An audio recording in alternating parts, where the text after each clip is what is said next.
found their house in Buckhead, child. Where else would they go but Buckhead?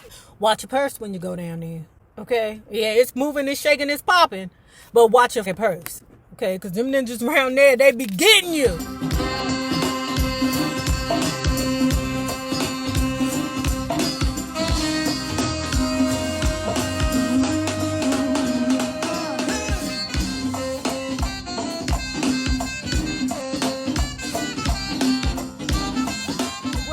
Hello there, love bugs. Hello there, bellas.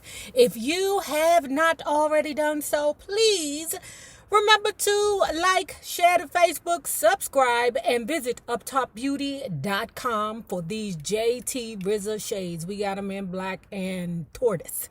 Okay, and if you are not a part of this book club, please hit the Patreon link below and or the join button here on the YouTube.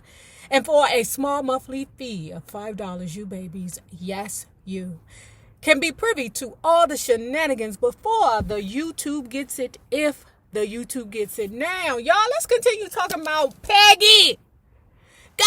Peggy girl. Why you doing this to this family like that, girl? What the family ever do to you, girl? The family was in an uproar over Tito's behavior. He made no attempt to apologize. Instead, he rationalized his behavior by saying Dede was reluctant to have sex with him. In response, Dede voiced a complaint common among Jackson wives. Tito wants sex 3 or 4 times a day, she told me. There comes a time in life when your responsibilities change. You need to direct your attention to your children. Sex is fine, but it is hardly the first thing that comes into a mind morning, noon, and night. She said Tito would often sit up in bed and scream that he wanted sex now. Her feelings were immaterial, Dede revealed. If I said no, we would have a major fight. If I said yes, I felt cheapened and controlled. It was a no-win situation that had to stop. I believe because Tito was not successful in his music career, that he needed to knock women down. That means hunch. He needed to feel like a man via sex. Dede got, I got responsibilities. We got kids around here that we both need to take care of. So my mind is not always focused on laying down with you, dealing with your issues. I got to take care of these kids. Let me tell you something, and this is from the bottom of my heart. And if I ain't never told you the truth about anything, I'm telling you the truth today. Men solve all problems with guns and vagina. New vagina. I got a flat tire. I need to go knock Shirley down. Oh, I can't pay my bills this month. Oh, where's Carl? I ain't seen her in a while. Where's she at? Yikes. My wife keep complaining. Where's my snow bunny? She kept repeating one thing to me over and over. Margaret, put something away for a rainy day. I know that you and Jermaine are very much in love now, but you never know. I'm telling you that the day will come as it has for all the wives. I knew then that I had to prepare for life on my own. Several days later, Dede Martez Jackson filed for divorce from Toriano Adaro Tito Jackson after 18 years of marriage. The entire family was saddened by the news with the exception of Tito. He disappeared for a period of time, cutting off not only his wife but all his children as well. Shame. When men disappear on the children, it's shame because they can't be to their wife and kids what they want. It's shame. And that man shame is terrible. And I know you Nay, women go through shame every day. They ain't built like us. The perfect Jackson marriage had ended, and I was taking a hard look at my own relationship. I watched as the family sided immediately with Tito, saying that they really couldn't blame him for looking for sex outside the marriage. It was bad enough when Tito didn't make court-appointed alimony payments, but it was unconscionable when he decided to stop funding his son's tuition to Buckley School, where the fees run upward of $10,000 a year. Tito's sons are extremely bright and were getting straight A's. Dede was frantic that her sons were going to have to leave school. Then Uncle Michael got wind of what was happening and paid for all of them to go through Buckley and is now funding their college tuition. I love the Michael. Tito's marriage wasn't the only one to end in divorce during 1990. Eliza Shafe Jackson soon filed for divorce from Stephen Randall Jackson. Those two had always had a love-hate relationship, but when Eliza filed, she also lodged a criminal complaint against Randy for beating her. That ain't nothing new. Randy maintained his innocence. He pleaded no contest to the charges and was sentenced to 2 years probation, including weekly counseling sessions. He needs it. At the same time, Marlon, who was still happily married to Carol, ran into serious financial difficulties. They were having trouble paying the $7,000 mortgage and property tax bill on their house. Despite a $60,000 loan from Catherine, Marlon and Carol eventually lost their home and moved into a small place in San Diego. Janet also moved to San Diego that year with her boyfriend, Rene Elizondo. She lived in a 6-bedroom home estimated to have cost $4 million. Janet, the sister, all the brothers had vetoed when she wanted to participate in the Victory Tour, had long since passed them on the ladder of success. Back on the home front, I was given the responsibility of moving once again. Because Jermaine's new record producers, LA and Babyface, lived in Atlanta, we were moving across the country to become Georgia's new residents. I was supposed to fly to Atlanta, find us a house, rent the house, come back and pack up and move the kids, furniture, dishes, Range Rover, Corniche, and everything. And that's just what I did. Child, ain't nothing new. Bitches do it every day. Every day. They found their house in Buckhead, child. Where else would they go but Buckhead? Watch your purse when you go down there, okay? Yeah, it's moving, it's shaking, it's popping, but watch your fucking purse, okay? Because them ninjas around there, they be getting you. The day after he returned from his trip, Jermaine mentioned that he thought he must have bathed in dirty bathwater in Africa, or perhaps that he had been in an unclean bathroom. He told me he felt a burning and irritating sensation when he urinated. I didn't think much about it at the time. Okay. A couple of days later, however, I began to notice that something wasn't quite right with me either. Since I was new in Atlanta and had no family doctors in the area, I was in a bit of a panic. I turned to Jermaine's lawyer, Joel Katz, and his wife, Kane, who lived nearby.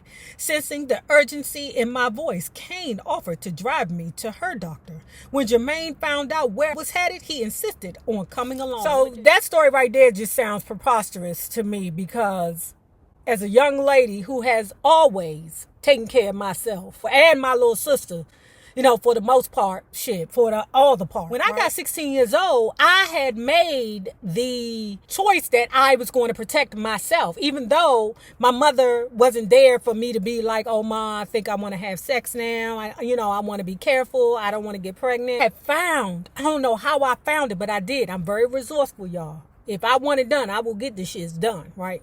But I had found a free clinic who would help me with that situation. So me and my Judy started going there to get situations taken care of. Now, what happened was, like I told you, my mother had always worked. I had slipped up and told them that my mother worked for the government, because they asked, why aren't you here with your mom, or what's your family life like? And I told them, I really don't know the bitch. They were like, what we want you to do is go down to Children's Hospital, and we want you to make sure that you're not covered under children, because these services are for people who don't have insurance. Sure enough, I went down to Children's, and they was like, hey, Nay. It was just the point that it was strange to me that she had to call your husband's lawyer's wife to help you. No, girl, you get on the phone. Beep, beep, beep, beep. Free clinic. Hello, free clinic. Help me. This is itchy. The doctor examined me and said he could find nothing wrong. I told him to test me again. After the second examination and another look under the microscope, the doctor found that I indeed had an infection. He stammered and stuttered his way through the diagnosis before deciding I had a rare African bacteria, fortunately treatable with antibiotics. I thought he went out of his way to tell me it was not contracted through sex. At that point, I cared less about what it was than about how to get rid of it. He gave Jermaine and me some pills and sent us both home. That night, I got a call from Kane. I've just spoken to the doctor, she said. The doctor was too scared to tell you. You don't have a rare African disease. You've got gonorrhea. And you got it from Jermaine. He was making threatening gestures to the doctor behind your back, holding his fist up. Jermaine gave you gonorrhea. He must have brought it home from Africa. I thanked Kane despite my embarrassment, having moved through the emotion of shock, then anger, then humiliation. I hung up the phone and went into the living room where Jermaine was sitting. Oh my God, could you imagine your husband giving you the clapper? Not the clapper. You know, Jermaine, this was a wonderful Christmas present you brought home to me, I said, struggling to keep my composure. It's bad enough you had sex, but you're an idiot for not using protection. You could have exposed this entire family to AIDS. If I had expected the father of my child to apologize, I could have saved my breath. Jermaine told me that the doctor was lying. He did the famous Jackson sidestep and this time put the blame on Kane and Joel, saying he thought they wanted to break the two of us up. That night I called Catherine and unburdened myself on her. She listened carefully, girl, but guess what? Catherine said, well, the Jackson men, they are the Jackson men.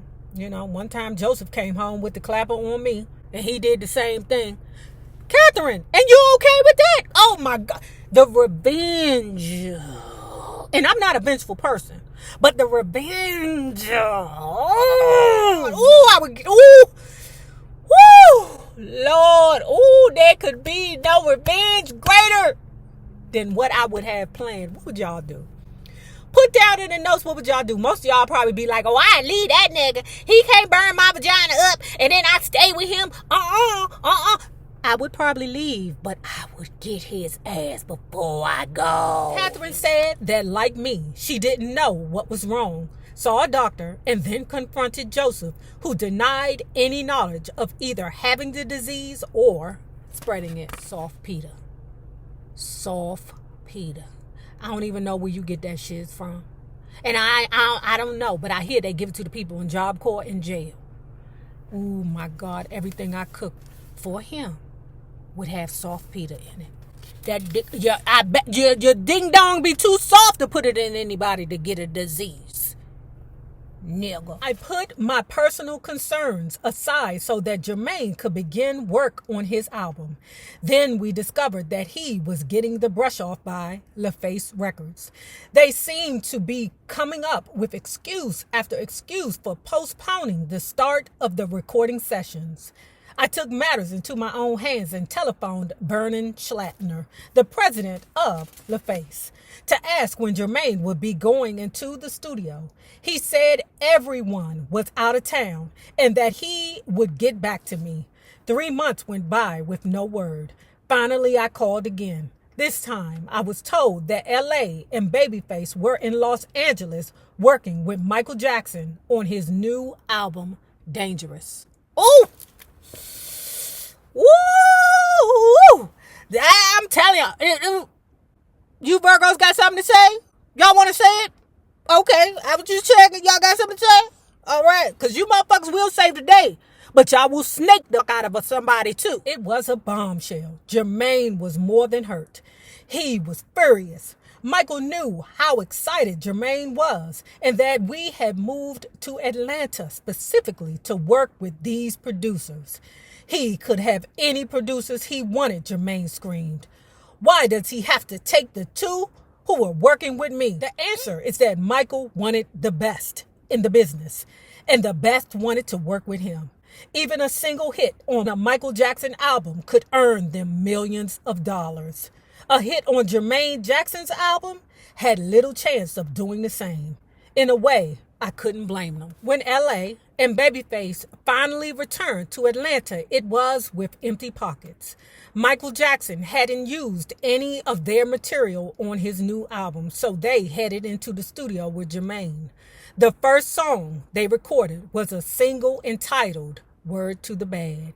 It was the song in which Jermaine lambasted his brother, Michael, and created a rift that continues on to this day. When I first heard the lyrics to Jermaine's Word to the Bad, I was saddened, but hardly surprised. Jermaine's jealousy of his brother had hit epic proportions by 1990. He had written the song to put Michael in his place. Jermaine thought the song was the best thing he had ever done. When I asked Jermaine if he thought a song like that could ever make it on his record, his response was, "I don't know, but I want it to." With that one song recorded, Jermaine seemed to go into overdrive. Driven by Sibling Rivalry, he completed his You Said album for LaFace in record time. In March 1991, Janet astounded many in the music business with the huge deal she signed with Richard Branson at Virgin Records. The expiration of her deal in 1990 caused a bidding war for her talents that few could have predicted. It was going to take a fistful of cash to get Janet to sign on a new dotted line, and the heads of A&M, Capitol, Atlantic, and Virgin all knew it. When the dust settled, the actual figures were staggering. Virgin Records signed a 3-album deal with the Jacksons' youngest daughter that would pay her $30 million, plus a 22% royalty on the retail price of each album. At that figure, Janet surpassed even her brother Michael in contract value. Michael also had a new deal to announce. He politely waited for Janet to have her moment in the sun, then allowed Sony Inc. to call its own press conference. Michael Jackson had just re-signed with the label for $60 million plus 25% royalties on the retail price of each album.